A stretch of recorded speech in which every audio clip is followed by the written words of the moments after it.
Aujourd'hui, Seigneur Jésus-Christ, je viens devant toi avec toute une honte. Je viens devant toi pour te demander pardon.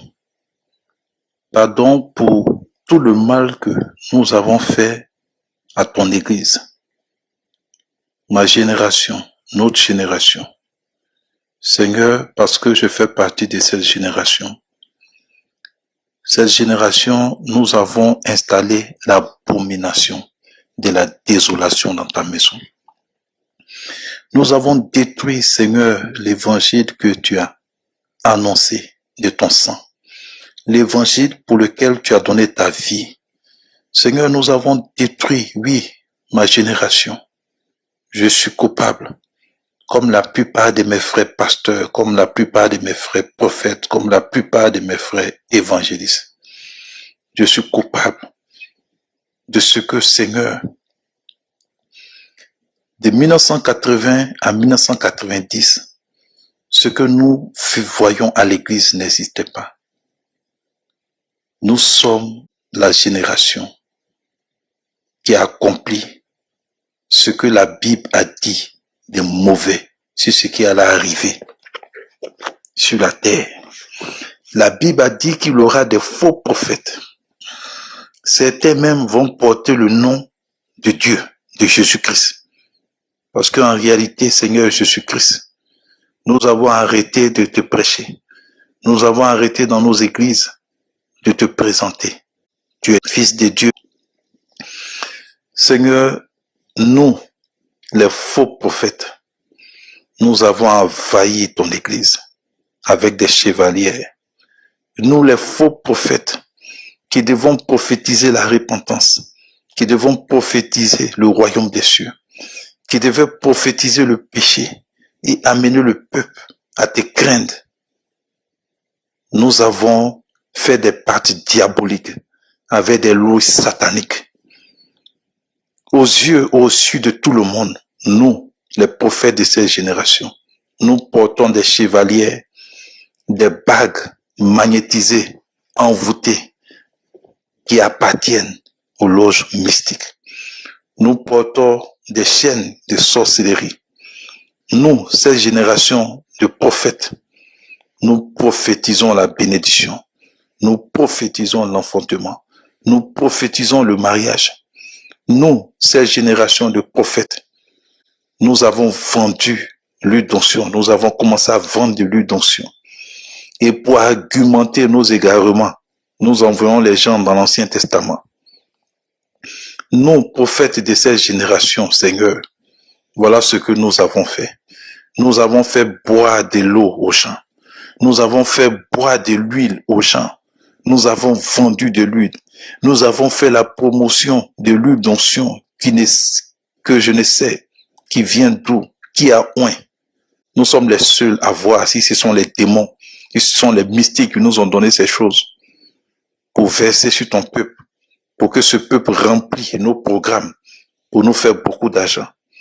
Nous, prophètes de cette génération, nous prophétisons pour nos ventes. Nous prophétisons le mensonge où tu annonces la colère. Nous prophétisons ta grâce. Seigneur, je te demande pardon en tant que prophète de cette génération. Je te demande pardon pour tout le mal que je fais avec mes frères. Seigneur, je te demande pardon pour tous les pasteurs de cette génération qui, après les années 90, cette génération, nous avons commencé, Seigneur, non pas à prêcher ta crainte, non pas à prêcher le royaume des cieux, mais à faire des programmes de leadership. La première fois, Seigneur, que j'ai entendu ce programme, c'était dans les loges maçonniques. Nous avons fait des programmes de leadership et nous faisons des séminaires de leadership pour amener les gens qui nous écoutent à nous adorer comme des dieux. Et ces programmes visent à nous remplir d'orgueil parce que nous devons régner sur les autres humains. Seigneur, nous sommes remplis d'orgueil après ces programmes de leadership. Comme si tu es mort pour parler de nos personnalités, pour voir comment nous devons marcher, comment nous devons nous habiller, avec qui nous devons parler, comment les gens doivent nous craindre. Et nous avons envoyé le peuple à nous prendre pour des petits dieux, des demi-dieux.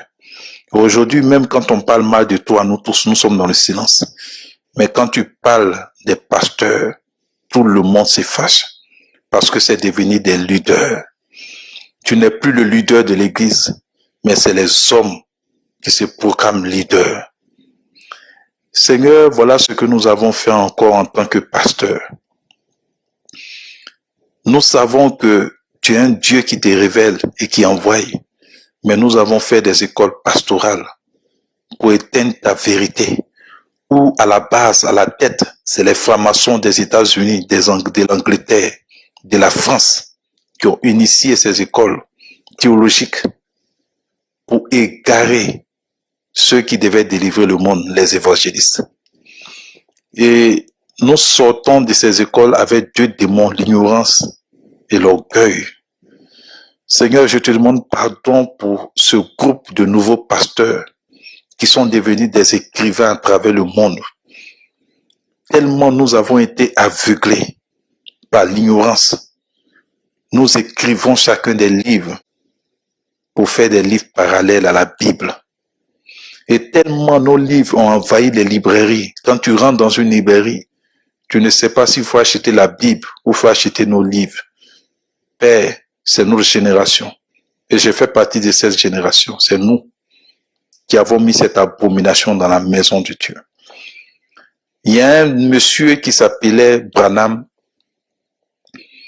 qui a fait des livres. Aujourd'hui, ces livres sont en train d'égarer un grand nombre. Ces livres sont lits par rapport à ta Bible que tu as laissée. Aujourd'hui, en Côte d'Ivoire, nous avons un monsieur du nom de Kakou Philippe qui a brûlé la Bible ouvertement devant le silence coupable de toutes les associations évangéliques et qui a écrit son livre. Et d'ici 20 ans, 50 ans, un grand nombre va être égaré à partir de ces livres. Et je vois aujourd'hui tous les pasteurs qui ont pris de l'ampleur à partir de Facebook, à partir des réseaux qui se sont faits en train de dédicacer des livres. Et puis, leurs femmes aussi dédicacent des livres. Tout le monde est devenu écrivain. Père, non seulement cette génération de pasteurs et de prophètes ont installé l'abomination dans la maison de Dieu, mais ils ont osé nommer leurs femmes pasteurs, leurs femmes prophétesses à la chair. Ils ont osé nommer leurs femmes révérends. Et grave, Jézabel s'est installée à la chair pendant que ceux à qui tu as confié l'œuvre sont assis. Et tu as dit dans l'Apocalypse que ce que j'ai contre toi, c'est que tu as laissé la femme Jézabel enseigner, séduire mes serviteurs. Et elles sont à la chair avec des fossiles, des faux ongles, des mèches, des faux cheveux. Et toutes les prédications se ressemblent. C'est rempli de séduction, Seigneur, où elles se répètent. Nous avons répété, nous avons regardé. Ça ne nous a pas suffi. Nous, cette génération. Nous avons entraîné toutes les fêtes païennes dans ta maison, Seigneur. De 1980 à 1990, aucune fête de Noël se fêtait comme veillée dans ta maison. Aujourd'hui, cette génération fait des veillées, fait des arbres de Noël, fait des sketchs avec leurs enfants dans ta maison, sur ta chair, devant ta chair, où tu as donné ta vie pour le péché, et non pas pour des sketchs, et non des balais. Mais cette génération de pasteurs autorise ces abominations dans la maison de Dieu. Et grave, ces enfants font des ballets de Rihanna, de Beyoncé, qui sont des sataniques. Voilà ce que nous avons fait. Nous avons introduit les deux fêtes païennes les plus populaires au monde dans ta maison, la Noël et la Saint-Sylvestre. Et tellement nous envions le monde, nous avons copié toutes les fêtes païennes dans la maison de Dieu, dans ta maison, Seigneur Jésus-Christ. Nous avons copié la fête des mères, la fête des pères, même la Saint-Valentin est fêtée dans certaines églises. Seigneur, voilà les abominations que nous avons faites. Et ce qui est grave, nous ne prêchons plus ton retour, nous ne prêchons plus la repentance, nous ne prêchons plus le péché, de peur que l'église soit vidée. Nous avons des églises remplies de personnes les dimanches et le lundi. Ces personnes sont des païens. Voilà ce que nous avons fait, Seigneur. Et nous avons entraîné le christo-paganisme de lundi à samedi. La plupart de nos membres, pour ne pas dire la majorité de nos membres, sont des païens. Le dimanche, au milieu des 4 murs, ils sont chrétiens. Seigneur Jésus-Christ, nous, pasteurs, prophètes, évangélistes de cette génération, nous sommes entrés dans la politique. Nous sommes devenus des politiciens avec une argumentation pas possible pour argumenter nos égarements. Seigneur, ce soir, je te demande pardon de ce que, en lisant la Bible, j'ai découvert que tu n'as pas donné ta vie à la croix pour la politique. Quand tu vivais, César était là, la politique était faite par les Hérodiens, par des gens qui supportaient César. Ils ont voulu te confronter à la politique, mais tu t'es retiré, tu as dit que nul ne peut suivre 2 maîtres à la fois. Aujourd'hui, en tant que pasteur, nous recevons des ministres, des présidents, des gens dans nos églises et nous les laissons passer à la chair. Nous mettons des fauteuils spéciaux pour eux dans la maison de Dieu. Seigneur, nous avons à installer nos générations l'abomination de la désolation. Et j'ai honte pour tout ce que nous avons fait. Et j'ai peur pour la génération future. Si aujourd'hui, des femmes en Côte d'Ivoire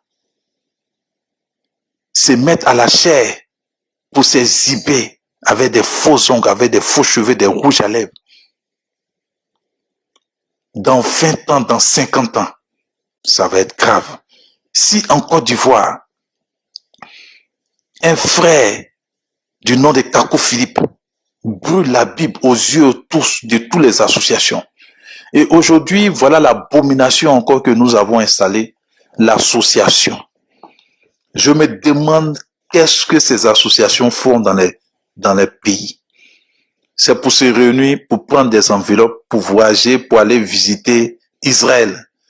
Comme si tu es moi à la croix pour que Israël soit un lieu touristique. Au Bénin, il y a une femme qui a dit qu'elle est Dieu, devant le silence coupable de toutes ces associations évangéliques. En Côte d'Ivoire, il y a un jeune qui a brûlé la Bible et il a fait une Bible devant le silence coupable de toutes ces associations évangéliques. En France, l'église évangélique méthodiste a organisé un mariage gay devant le silence coupable de toutes les églises évangéliques à travers le monde et méthodistes. Voilà l'abomination que nous avons installée dans ta maison, cette génération. En 1980, ça n'existait pas. En 1990, ça n'existait pas. Ils ont célébré un mariage homosexuel dans ta présence devant ta chair. Quelle abomination. Et aujourd'hui, les seules personnes qui sont combattues dans cette église, c'est ceux qui disent la vérité qui sont combattus. C'est ceux-là qu'on traite d'hérésie, d'égareurs. Seigneur, je me suis promené en Côte d'Ivoire. J'ai vu l'abomination dans l'église. J'ai vu des pasteurs mettre des affiches et représenter l'oiseau aigle sur l'affiche. J'ai vu des pasteurs faire des affiches et mettre le signe Is de la franc-maçonnerie sur l'affiche. Je me suis promené au Bénin, Seigneur. J'ai vu des prophètes venir vendre des bracelets, venir vendre de l'huile, venir faire des programmes d'enfantement. Répentons-nous. À tous ceux qui vont écouter ce message ce soir, je pleure cette génération. Je pleure ma génération. Et je suis aussi coupable que tous les autres frères. Et aujourd'hui, j'appelle les vrais pasteurs qui sont cachés à travers le monde, à travers ces pays. Écoutez-moi bien, chers frères. Nous n'avons une seule vie. Nous allons tous mourir. La Bible dit la crainte des hommes est un piège. Vous êtes riches autant que ces personnes sont riches. Mais avec les mêmes moyens que vous avez, ils font des vidéos, ils font des programmes spectaculaires pour attirer un grand nombre pour les égarer. Vous attendez quoi pour parler? Vous attendez quoi pour dire la vérité au peuple qu'on égare? Jusqu'à quand vous allez trembler dans vos maisons? Jusqu'à quand c'est votre femme et vos maisons qui vont écouter votre évangile de vérité? Privez-vous de nourriture. Faites des chaînes. Parlez au monde. Sauvez ceux qu'on amène à l'abattoir. Vrai pasteur, vrai prophète, vrai évangéliste. Commencez à croire en ce que Jésus vous a dit. Ce n'est pas au ciel que vous allez partir dire à Jésus ce qu'il vous a révélé. C'est au monde qu'il faut le dire. Seigneur, voilà ce soir ce qui a été ma prière. Je te demande pardon pour nos vies. Donne-nous un esprit de repentance. Nous sommes remplis d'orgueil. Nous sommes remplis de raisonnement. Nous argumentons, pardon, nos erreurs, Seigneur. Je demande pardon pour cette génération. Au nom de Jésus-Christ. Amen.